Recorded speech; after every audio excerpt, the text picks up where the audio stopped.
I'm sure you've been following the Aziz Ansari stories over the weekend, and a publication, Babe.net, publishing a big story about an encounter that a woman had with him that she described as sexual assault. There's been a lot of backlash to this reporting. The New York Times saying he's guilty of simply not being a mind reader. The Washington Post saying that this could derail the Me Too movement.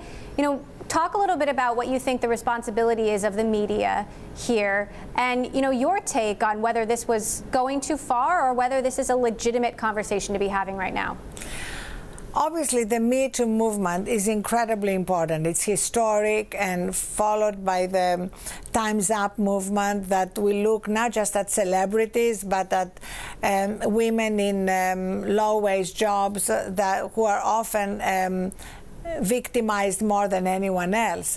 I think what is very important is to make distinctions between what is sexual assault and what is inappropriate behavior, and to also listen to both sides. I mean, due process, justice have to prevail, because this is a huge culture change, and we want everyone to participate in it. And the only way this is going to happen is by actually allowing due process, allowing people who are accused to tell their story. That's at the heart of any process of justice.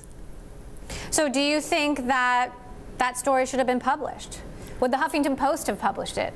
Well, it's not a question of whether it should have been published. The question is, are both sides being heard? I think that's the key. It's not about silencing accusers. We should not go back to doing that.